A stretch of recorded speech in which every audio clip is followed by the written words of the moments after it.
Welcome, welcome. You're all welcome here, no matter where you're from, what you look like, what country, what color, what faith, whatever. You're welcome here.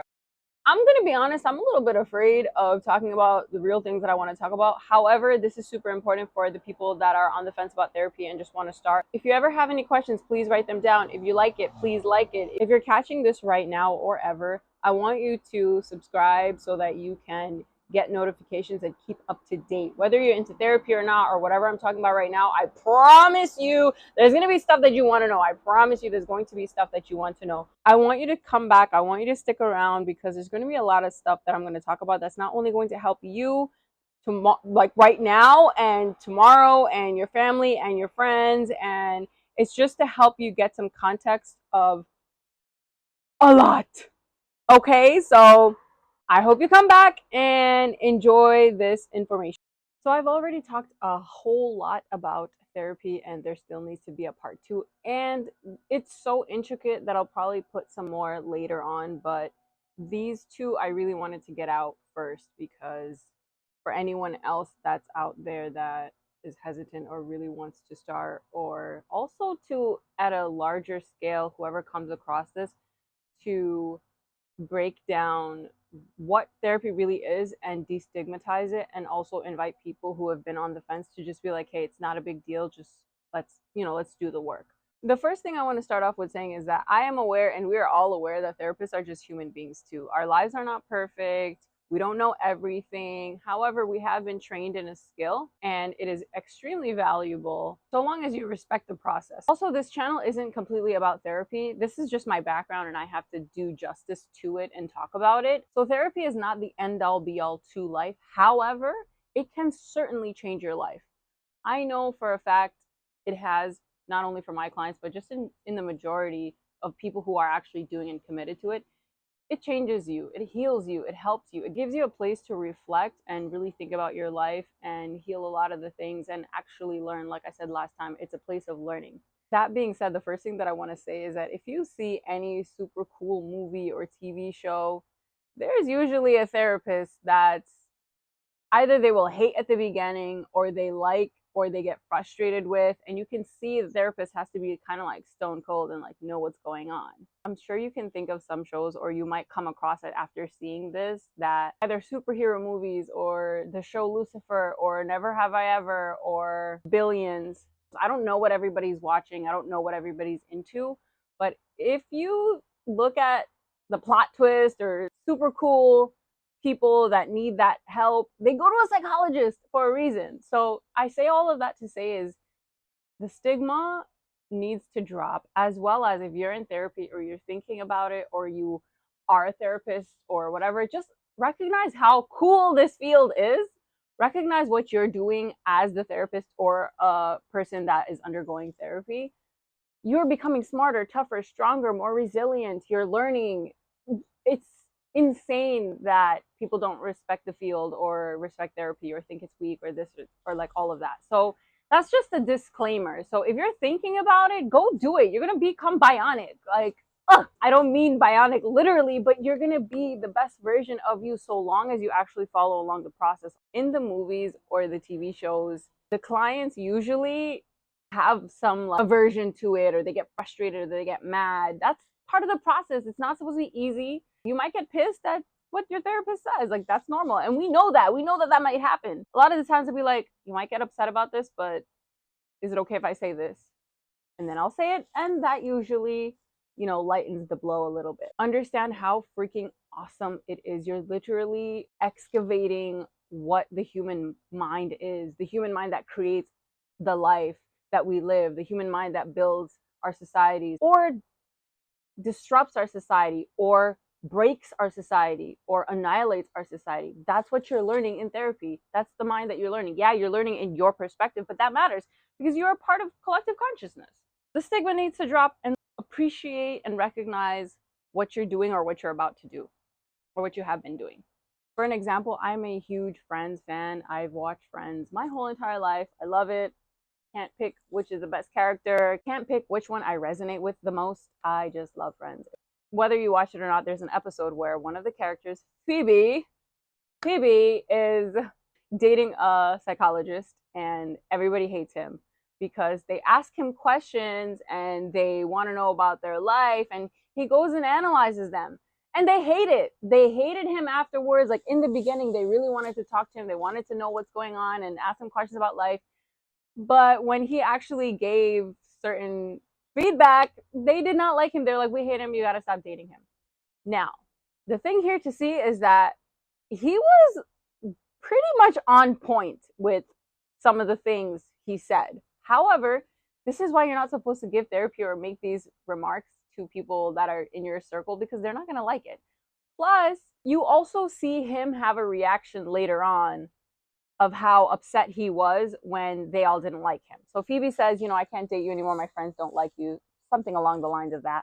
He got pissed. He had a tantrum. So this is just to show you we are human beings. We might have tantrums. We might react because we are human beings. And so he reacted. It was not a good reaction. But the point I'm making is that he was right about a lot of those things. I love the show. It shows, these, kids basically growing up into adulthood, all their heartbreaks and traumas and fun things, exciting, and they're growing and all this stuff. The analytic observation that he gave are pretty much correct. No hate on the show, no hate on the characters. They're my favorite, but it was true. So anyways, we're human beings as well. We will react. We have things, but this is why we have to be so strategic about what we know and how we talk about it and things like that. On to the more tougher aspects of this video is if you had a bad experience of therapy, especially if it was when you were a teenager or young adult, especially in those days, as well as, later on in life. The reason why I say it for when you're younger is because think about it this way. When you are younger, most of the time you're being mandated, or your parents or your school or somebody is forcing you to go or making you go. Whether it's a program or it's individual therapy or something like that, or at your school. When you are being forced, it doesn't work. This is why even thank goodness I learned this from a colleague who said, I don't take kids unless they want to go. Totally get it. Makes sense. And the parents are trying to push them in. It's like, no, if they don't want to be there, we're never going to be able to build that trust and understanding. It's very hard to build a relationship with someone that does not want to be there. This is why you can't force yourself, can't force your partner, can't force your family, can't force your friends, can't force anybody to go, because it doesn't work. If you had a bad experience when you were a child, a teenager, don't knock therapy because you had to be forced to be there. If you're a grown adult now, just know that you may have a different perspective now going. Think about it this way. When you're a child or you're older and let's say you were in dysfunction, let's say you got into whatever the trouble was that you were caused to be forced to go there, you already don't trust adults. You may not trust your parents. You may not think adults really care about you. So if you're an adult now and you had that bad experience, you were coming from an experience of not trusting adults. I've had to work with teenagers that I've had to actually build a relationship and help them understand that not all adults are out to get you. When you're in that childlike mindset or phase of your life, you're not very trusting of adults. You don't really think that they care. They've already, labeled you a bad kid or labeled you there's something wrong with you. So it's very hard to think that this other adult that I don't even know is actually going to care about me. It's going to be hard. You might need to shed some of those ideologies and trust that somebody is going to connect with me and care about what I'm dealing with, and it is safe for me to do so, because if you don't trust people in the world, it's going to be really, really hard to live like that. So that's one thing. If you've had a bad experience in your childhood, it could have been really hard on you. You could have been going through a lot at home with friends, with your parents. You could have gone through abuse. You could have gone through hanging out with certain people. You could have gone through a lot. You could have gone through heartbreak. You could have gone through so much, where then, later on, maybe the adults in your life are seeing this and pushing you to go, and it was just not the time for you. Or you would have wanted somebody in your own personal life to actually care about you rather than a stranger. Totally understand. I get that. But we are here, therapists are here to help, because you can't always talk to the people in your life. You can't always be open with your parents, with everybody in your life, with your friends, however. So this is why it's well, you don't want to talk to me, go talk to somebody else. But in reality, you're just pissed off for the situation you're in. Totally understand. But if you're watching this and you've had that experience, you're an adult now. You can take matters into your own hands, and you don't have to trust your therapist if you don't trust them. It might be something that you need to develop over time. You also want to be wary of just in general, you might not trust people. That's why you don't trust a stranger who's trying to help you. When you're younger, and I'm thinking maybe I might have the perspective of, tough New York City kids, or made to be tough New York City kids. But I think this is a overall thing when you're younger, or you're in that place of, like I said, abuse or dysfunction, or just things not going the way that maybe it should. You don't like being told what to do. You don't like adults like ruling over your life. I certainly didn't. And I can see this with the people that I've worked with and all, and common things where in your childhood you don't trust adults because adults, they all don't know what they're doing. That's the point. And then they'll act like they do, but they really don't. And then it all just gets messed up. You may not have had say in your childhood about who you see, where you go, and all these things, but if you're an adult now, you can. Also, if you're youngster watching this, you can request to see someone at your will, at your time, when you're ready. The next part of the bad experience is if you're an adult and you've had a bad experience. The reason why I mentioned earlier is that therapists are just human beings is because therapists might have had a bad day. Therapists might have not been as focused. Therapists might be going through something on that day. It happened to me when I was trying to get therapy with this one woman, and it just didn't go the way it was supposed to. She was sort of in a rush, and she wasn't really focused. I was crying a lot in that first session, and she was just not present and like rushing to leave. And also she was upset at me for being late, even though I wasn't. Basically, she needed to get out sooner. I think she had something going on. She was counting on me to cancel, but I didn't. And she was in a rush. So that set me off for a couple years because I was like, I mustered up all this courage and finally like this comfort to go talk to someone, and then this happens. It was annoying, and I don't blame her. I wasn't upset with her. I wasn't angry with her. It took me a while to realize that she might have just had an emergency or something to go to, because I could tell. I'm very perceptive. I could tell that something was wrong. She wasn't totally focused. Like, I get it. It did set me off, and like, unfortunately, some things like that will happen. We are human beings at the end of the day, and we have to grow discernment and also just like understanding. We're not meant to be perfect, and I'm sorry if that happened to you. I'm sorry for me that it happened to me, because my progress didn't happen till way later when I realized like, okay, I really need to go. It was years later, but it happened in the right time. Eventually I got the help that I needed, and it's not like that for everybody. I super apologize if that happened to you, or if you've been made to feel uncomfortable in some sort of way. But we are human beings at the end of the day. Therapists are human beings at the end of the day. Things might happen, but don't let that stop your progress from finding the right person. If you don't feel comfortable with the person, or you've had a bad experience, don't knock the whole entire process or the whole entire system of therapy. It just didn't work with that person. Because at the time when I saw that person, I just didn't have energy to go find a new one and all this stuff, which at the end I had to muster up the energy to go then find a new one, because it was not to my benefit to stop going. It was not my benefit to stop searching and to stop trying to get the help that I needed, because nobody in my life was going to be able to do what I got when I went to therapy. Nobody was going to be able to give me what I got in therapy. Not one person. That's just the truth. That's just the truth. And I desperately needed it. I desperately needed it. Funny, I needed it, and I'll go out and do this. We'll talk about that another time. If you did have a bad experience, I understand, but don't let it stop you completely. Just find the next person. Also reflect. I was in school at the time, and my professor told me, Zubaida, you should schedule another session and tell this woman, tell the therapist that, hey, listen, I didn't feel like you were very present. She wanted me to challenge myself as an adult to go speak on this thing that bothered me with the person that was going to help me. I was definitely in a bad place, so I didn't go do that. But now in hindsight, I understand what she was trying to do. She was trying to make me communicate better and be honest and open, and not write somebody off, and address the concern that I have. That's one thing that people have a huge problem with, is saying, I had a problem with this. Can you tell me what went on? Like speaking up for yourself and things like that, which I definitely needed to work on. So yeah, I wish I would have done it, but it didn't happen. That's okay. I ended up finding somebody else. Plus, also, I didn't really have a connection with her right off the bat. It was just off right off the bat. So I didn't really have a reason or any attractive principle to go back to. That's really what it was. Because if she was like not all off, I'm telling you, I feel like she had some, emergency appointment, because she did not look well. She just looked not present and in a rush and kind of worried. So whatever happened with her, I hope it was okay. But there was no attractive principle to go back to this person. This brings me to the next part of why therapy is valuable, is because you get to actually practice being yourself.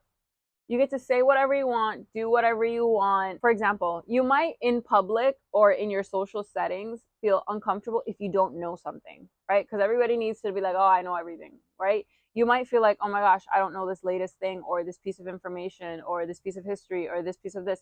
You might feel embarrassed about it. But in therapy, you can be like, yeah, I don't know what that is. Because it's a place of no judgment. Or, you might not talk about all of your, sexual dreams that you might have in public or with your friends or with whoever, with your whatever. You may not be able to talk about it. Be like, yeah, I had this weird ass sexual dream, blah, blah, blah. You can talk about anything. You get to practice being your authentic, true self. If you're pissed and angry about something, you can express it there. You get to learn how to communicate authentically, because like I said in the last video, we were walking around with masks all the time, especially if, we don't have safety in our personal life. We don't trust anyone. We have a lot of dysfunction. Or maybe you just have this inner voice that's always talking, but you don't present it outside for whatever reason. You're just like, oh, this is totally normal to have this inner voice. It is normal. Okay. But when it's not normal, it's when the inner voice is like ruining your life. That's when it's a problem.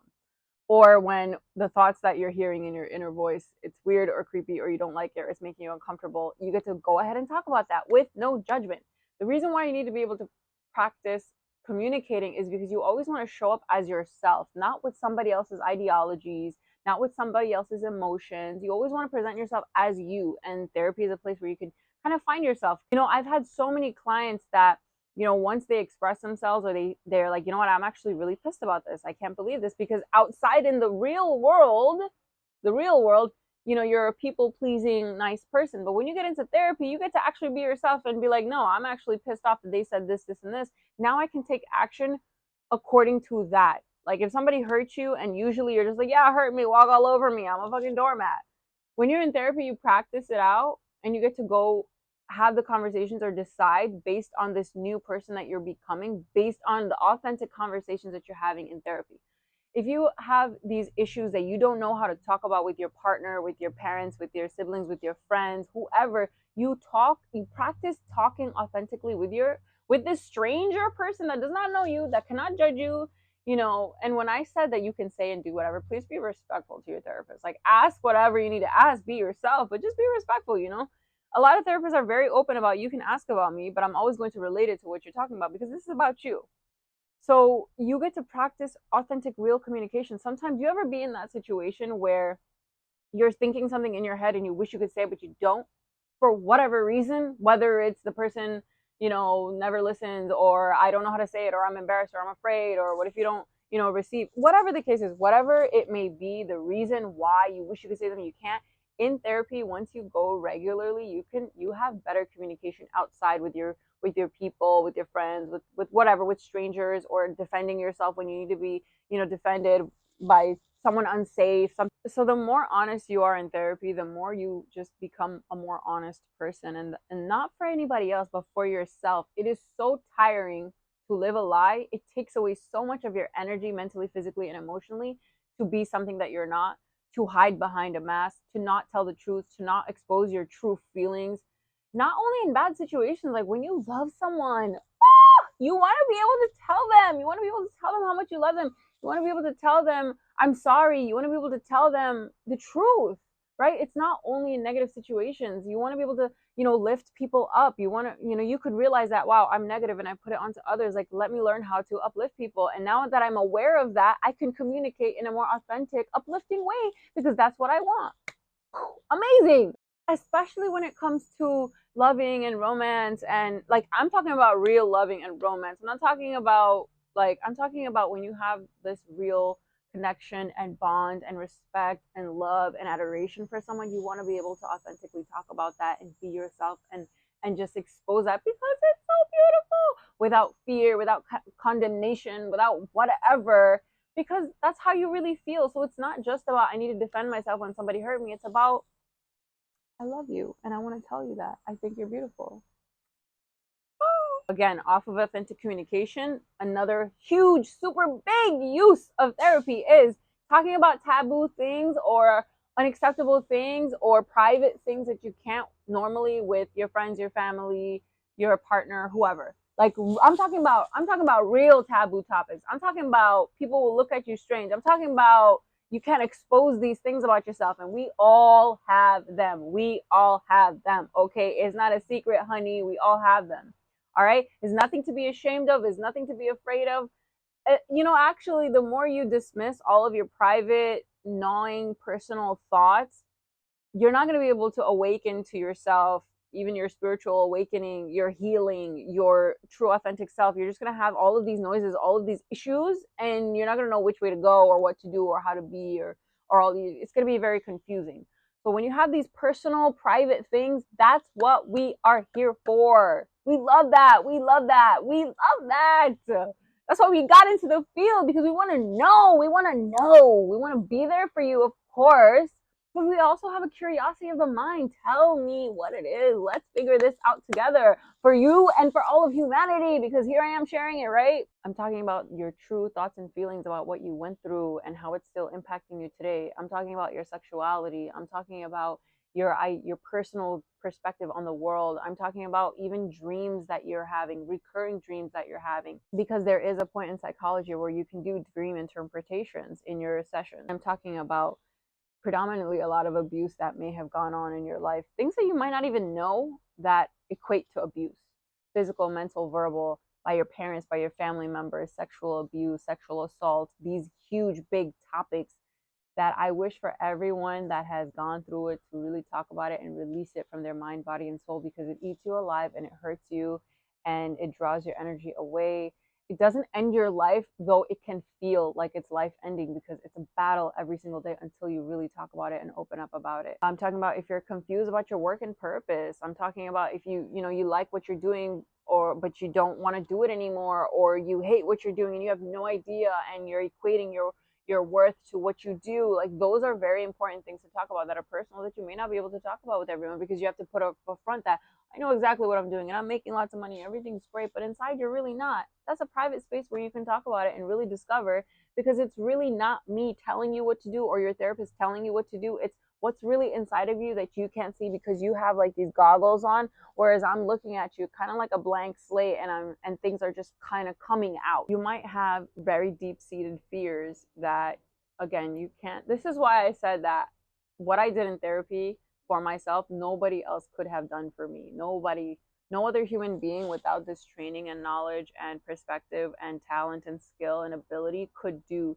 what I had in therapy. So talking about your deepest fears, talking about, if you're confused about your sexuality, your gender, your race, intense racism that you've been through, just how you're feeling day to day, how you can embrace more of yourself and take out all of the noise and questions and bring yourself some answers and reflection. I'll tell you this, when I went to therapy, there is nothing that I kept secret. I said what I had to say because I knew this is confidential. You can't tell anybody, you can't judge me, and I need to know this is truly bothering me, and there's nobody I can talk to. Like, you can only tell your best friend so much. You can only tell your boyfriend, your husband, your wife, your parents something, because when you talk to other people, they'll give you their advice, they'll look at it from their perspective, they'll look at it from how they know you, they'll look at it from, oh, but you said this last time, what about this? It's not an effective way to get down to the nitty-gritty of what you really need and who you really are and what your story truly is, because you have to discover that yourself. A lot of people have repressed memories. A lot of people have secrets. A lot of your secrets, a lot of people have secrets that they can't tell anybody because of shame. This is a place of just let your shame out, let it out, get yourself the relief that you need. Whatever it is that you're afraid to talk about, there's a space for you to talk about it. Whatever's eating you, gnawing at you, you can talk about it. I don't care what it is. Like, I'll say this, in my room, and I would hope any other therapist room, you can talk about anything. It doesn't matter how crazy it sounds. Aliens, God, war, recurring sexual dreams. I'm just saying from the top of my head some random things that, like, you might not want to talk about in public, but It doesn't matter. Your secrets are safe with me because I am mandated by HIPAA not to say anything. But that's not the point. I wouldn't talk about it anyway, if not unless anonymously, to prove that therapy works and look at the success story and look at, we're all suffering together because your story is very similar to this person. Like, that's the only reason why I talk about it. But otherwise, your secrets are safe with me. Okay, for example, you might want to say, I hate my parents. You can't tell. Like, you might not want to tell everybody that. Because they'll be like, oh, but they did so much for you. But, like, in that moment, you hate them. You might not hate them overall, but you want to express that. Like, yo, I fucking hate my parents. Like, you know what I mean? Or, like, I want to leave my boyfriend, or I want to leave my wife, or whatever the case is. Like, you can't go telling everybody that. You're going to need a space because all of that is a lot to deal with. We're very emotional creatures. We need that space. We need that space, especially if you're not giving it to yourself. You don't know how to because you don't know how to reflect by yourself. You need to learn the skills because we weren't taught this in school. Not in New York, we weren't. I briefly mentioned this if you want to talk about war. Of recent events, a lot of my clients were suffering very, very much based on war and politics. And though I can't create policies at this point to stop wars, I can help you reflect and help you find a way to deal with it in your everyday life. I can give you some tips. Like that's what I mean. It was a lot of people that were heavily distressed. I couldn't even really focus on the war or understand what's happening or research much about it because I'm like, all these slew of people are just distressed. But after a couple sessions and things like that, people did start doing better. And because hey, I don't blame them. There's atrocities happening all around the world, and almost everybody I work with is a empathetic, highly empathetic human being. Okay, this just goes to show that it's not weak and stupid and crazy people that go to therapy. They're very strong, mentally tough, resilient, smart people that go to therapy. And they were all suffering, and we need those smart, resilient, empathetic human beings to be well even in times of war. If the current events, everything's been going on for freaking centuries, if it's hurting you, bothering you, that's something that you can actually go talk to about as well. I say that because right now it's still going on where everybody's very, very, very much distressed. So if you're catching this 2024, whatever, June, it might help you. I may or may not do a longer video on this, but I briefly wanted to touch on medicine as well. So I don't knock pharmacology. I don't say don't take medicine. I don't say it's different for everybody. This is not mental health advice, and I'm not a pharmacist either. I'm not a psychiatrist either. However, I have worked with a lot of clients that are on medications, and my theory, my idea, my analogy is medicine without actual therapy is not as effective as medicine and therapy to eventually then not needing medicine, depending on what it is that the medicine is treating. It doesn't go for all medicine. I don't know, what neurological aspects you have going on, but people are like, I'm afraid of getting addicted. I'm afraid of like staying on the medication. I'm afraid of this. I'm afraid of that. It's nothing to be afraid of, I don't think, but depending on what the issue is, like if it's depression, see, this is why I can't talk about this is why I can't go too much into detail about it. But my ideology is that, I've had people on medication for, a couple months before seeing me, and then they start seeing me, and then later on, they feel better and they want to stop taking the medication. And I, of course, I tell them, talk to your psychiatrist, do what you have to do, all of this stuff. But the idea is that if you're just taking pills and thinking that that's going to solve everything, it doesn't, because you have whatever you needed from the pill, whether it was before birth or during your lifespan where something happened. You need to go talk about it and heal it and learn the tools and understand how to live. It's like if you're depressed and you're just taking pills, it's just going to make you like very volatile. Instead of, okay, I'm facing depression, I'm taking these pills that are helping me and my brain chemistry to like raise up a little bit. While I'm raised up a little bit, let me go talk about all the things that are really trying to break me down. And then I can still use that energy system of like taking the medicine and doing the inner work and like, and then that's the point of healing. It's nothing to be afraid of. It's nothing to be ashamed of. I know that people are afraid of it. So, obviously you have to consult with everyone you work with.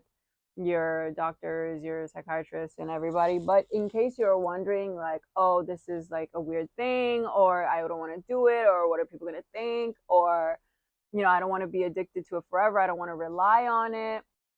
For some time while working in talk therapy, it could be a good thing. It could be a good thing. You do your research, talk to your doctors. I've had experiences with my own medication and talk therapy at the same time. It did wonders for me. It has helped me. And I also, had to play around with the dosages with my doctor, and I don't plan on staying on it forever, but also I don't want to feel like I'm disabled for this. If this thing that was created on earth that came from plant derivatives and then made into this thing, and it helps me, I'm not going to like stop myself from getting that help, especially if I've tried it and it helped. We'll do a whole thing on drugs later. Drogas. Last thing I'll say is the last video I talked about men and going to therapy. Like, bro, please go to therapy, okay? I don't think you're awful. I don't think you're a wreck. I don't think it's bad if you cry. I don't think if it's bad if you're emotional. I don't think if it's bad if you're having financial struggle. I don't think it's bad if you've, done X, Y, and Z things. Like, society isn't giving you space. Go to therapy and get your space. For women, people tell you you're crazy. People tell you you're too emotional. People tell you that, oh, they talk about your sexuality. They talk about this. They put you down for that. They don't think you're smart enough. Work, doesn't treat you as nice as they treat the guys. Fine. Go talk about it. You're not crazy. You're beautiful just the way you are. You too, my friend. Men and women both. All of you. Everybody in between. I stressed on men because this is my analogy. You could think I'm wrong. That's fine. I think everybody has it bad, no matter what gender you are, what race you are, where you come from. I think everybody has it bad. I think there's a lot of hate, but there's also a lot of love. So, but I said specifically to men because I think women had it really bad, years ago. And then men started having it bad. And then this is really risky to put it online. I think we women, by not understanding our intelligence at this point, we're making it worse for ourselves, and we're allowing people to take us over instead of realizing, hey, I'm smart and I'm amazing just the way I am, and I have the authority and will over my life to do whatever it is that I want. So so at the end of the day, maybe we've taken turns, maybe we're all suffering at this point. I don't know. I just feel like a lot of people hate on men or put them down or expect so much of them. And they also do that to women too. So I think it's just women have a support system where we'll talk about everything, and men don't do that. Men rarely have, someone that they can really talk about their feelings about this and that. I think it's changing today for sure. But if you're the traditional type of person, or, maybe you come from a different generation, you might not have that. Women will talk to anybody, everybody, all the time. Like, obviously, there's introverts and there's different cultures and all this stuff, but we're more inclined to have those close few friends. Will be like, girl, blah blah blah blah blah. That's not therapy. That's the last person you want to go to therapy is your girlfriend, because you don't know what they're gonna tell you. They're probably man here to be like, yeah, leave him. Like, that's why.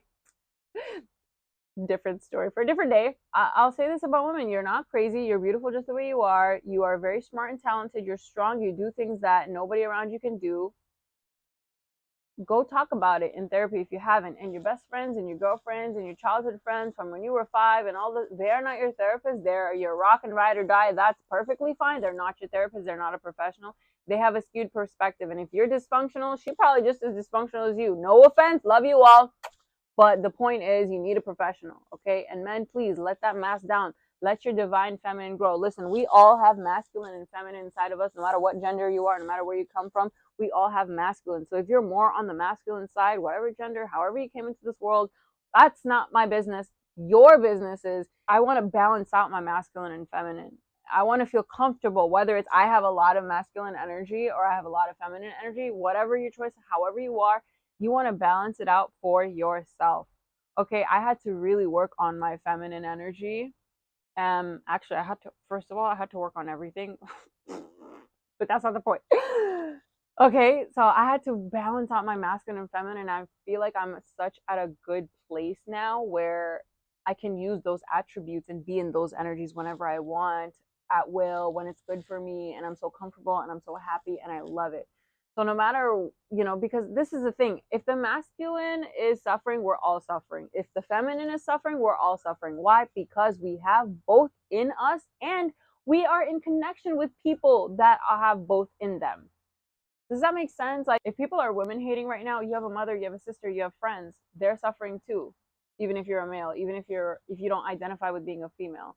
If everybody's hating on men, you have a brother, father, friend, whoever in your life that is suffering, and that makes you suffer because you have their energy inside of you. We're binded by love. Everybody's binded. Do we know this? Do we know this yet? Okay, I'm pretty sure. I mean, not everybody knows this. But the point is, it doesn't matter. I know I stressed it at the time before. I just feel like women have more of a space to talk and outlet, but that doesn't mean you're getting therapy. I think everybody should go, no matter where you're from, what you look like, anything. Balance out your masculine and feminine to your liking, to your comfort, not what society says, not what your parents say, not what you think you have to do. Be yourself. Like what you like. Do what you want to do. You have a space to talk about it, though. I'm sure eventually more videos about therapy is going to come up, but that's it for now. I hope you take the jump if you want to. I hope this was informative. Whatever clearer questions or some answers that you need to, or things that are discomfort, that are uncomfortable for you, ask the questions. If you have anything that you want me to clarify, let me know. But I hope this was helpful. I hope this helped us as a collective eventually, now or in the future, or wherever anybody comes onto this, that really understands that, your secrets are safe with me. Okay. All right. Thank you guys so much.